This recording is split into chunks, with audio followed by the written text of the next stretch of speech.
بسم اللہ الرحمن الرحیم۔ قارون حضرت موسیٰ علیہ السلام کے چچا یسحر کا بیٹا تھا۔ بہت ہی ثقیل اور خوبصورت آدمی تھا، اس لیے لوگ اس کے حسن و جمال سے متاثر ہو کر اس کو منور کہا کرتے تھے۔ اس کے ساتھ ساتھ اس میں یہ کمال بھی تھا کہ وہ بنی اسرائیل میں تورات کا بہت بڑا عالم اور بہت ہی ملنسار و با اخلاق انسان تھا، اور لوگ اس کا بہت ہی ادب و احترام کرتے تھے۔ قارون حضرت موسیٰ علیہ السلام کی صحبت میں رہ کر تورات کے علم سے مالا مال ہوا۔ قارون لوگوں کے ساتھ بہت اچھا حسن و سلوک کرتا تھا، جس کی وجہ سے لوگ بھی قارون کے دل و جان سے عزت کرتے تھے۔ قارون نے حضرت موسیٰ علیہ السلام سے علم کیمیا بھی سیکھا اور ایسا ماہر ہو گیا کہ رام کو چاندی اور تانبے کو سونا بنا لیتا ہے۔ قارون نے بے شمار دولت کمائی، دولت کے ساتھ ساتھ اللہ پاک نے اسے عزت بھی خوب دی۔ ہر ہفتے کے آخری دن قارون بڑی شان و شوکت کے ساتھ چاندی کا لباس اور سونے کے جوتے اور ہیرے جواہرات سے سجا ہار پہن کے بے شمار گھوڑوں اور لوڈیوں کے ساتھ اپنے محل سے باہر نکلتا۔ جو کوئی بھی دنیا دار اس کو دیکھتا تو کہتا کہ اللہ تعالیٰ مجھ کو بھی اتنی دولت اور محلوں سے نواز دے تاکہ میں بھی شان و شوکت کے ساتھ زندگی گزار سکوں۔ جو لوگ قیامت کے دن پر یقین رکھتے تھے وہ کہتے تھے ان سب نعمتوں کا اللہ تعالیٰ کو قیامت کے دن حساب دینا ہوگا، یہ سب شان و شوکت ایک دن ختم ہونے والی ہے، اس سے بہتر تو یہ ہے کہ اللہ تعالیٰ کی یاد میں زندگی گزاری جائے۔ قارون کے پاس اتنا خزانہ تھا کہ اس خزانے کی چابیوں کو اٹھانے کے لیے اس نے کئی کھچر رکھے ہوئے تھے۔ ایک روایت میں ہے کہ اس خزانے کو اٹھانے کے لیے 300 اونٹ مقرر کیے ہوئے تھے۔ اللہ پاک نے قرآن میں بھی اس خزانے کا ذکر فرمایا ہے۔ بے شک قارون موسیٰ کی قوم سے تھا، پھر اس نے ان پر زیادتی کی اور ہم نے اس کو اتنے خزانے دیے جن کی کنجیاں ایک جور آور جماعت پر بھاری تھی۔ ناظرین گرامی، کیا کوئی قارون کے خزانوں کا اندازہ لگا سکتا ہے؟ کیونکہ جب رب کائنات فرما رہا ہے کہ قارون کے خزانوں کی چابیاں بھی ایک جور آور جماعت پر بھاری تھی، اتنی دولت ہونے کی وجہ سے قارون تکبر کرنے لگا۔ اس نے دنیا والوں کے ساتھ طرح طرح کے ظلم و ستم کرنا شروع کر دیے تھے۔ قارون کے پاس لوگ آئے تو کہنے لگے قارون اپنی دولت پر اتنا غرور نہ کر، اللہ تعالیٰ غرور اور تکبر کرنے والے کو سخت ناپسند کرتا ہے۔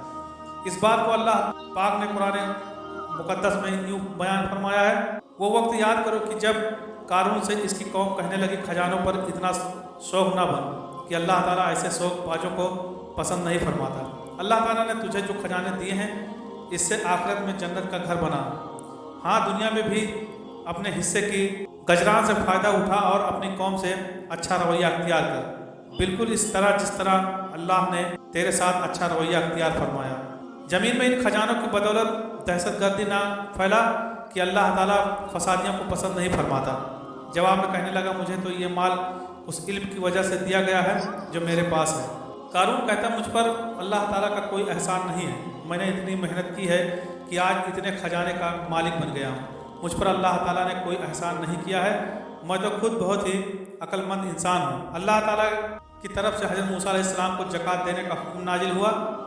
جب حضرت موسیٰ علیہ السلام نے قارون کو زکوٰۃ دینے کا فرمایا تو قارون نے کہا جی بھائی، میں اپنی دولت کا 1000واں حصہ زکوٰۃ ادا کروں گا۔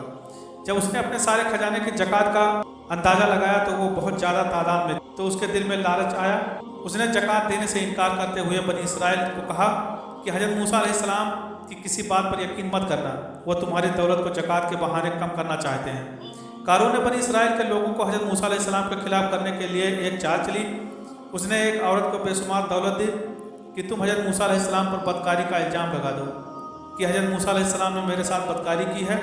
قارون نے بنی اسرائیل کو اکٹھا کیا اور حضرت موسیٰ علیہ السلام کے پاس آ کر کہنے لگا اے موسیٰ، آپ علیہ السلام بنی اسرائیل کے لوگوں کو واعظ نصیحت فرمائیں تاکہ وہ اللہ تعالیٰ کی طرف متوجہ ہو جائیں۔ حضرت موسیٰ علیہ السلام بنی اسرائیل کے لوگوں کے پاس تشریف لائے اور فرمانے لگے جو چوری کرے گا اس کے ہاتھ کاٹ دیے جائیں گے، جو کسی دوسرے پر بدکاری کا الزام لگائے گا اس کو 80 کوڑے مار کر سزا دی جائے گی، اگر کوئی شادی شدہ بندہ زنا کرے گا اس کی سزا 100 کوڑے مقرر فرمائی، اور اگر غیر شادی شدہ زنا کرے تو اس کو اتنا مارو کہ وہ اس جگہ مر جائے۔ قارون کہنے لگا اے موسیٰ علیہ السلام یہ سزائیں کس کس کے لیے ہیں؟ حضرت موسیٰ علیہ السلام فرمانے لگے قارون یہ سب کے لیے مقرر ہے، چاہے میں ہی کیوں نہ ہوں۔ قارون کہنے لگا کہ بنی اسرائیل کے لوگوں نے آپ پر یہ الزام عائد کیا ہے کہ آپ علیہ السلام نے فلاں عورت کے ساتھ زنا کیا ہے۔ جب اس عورت کو آپ علیہ السلام کے سامنے لایا گیا تو حضرت موسیٰ علیہ السلام فرمانے لگے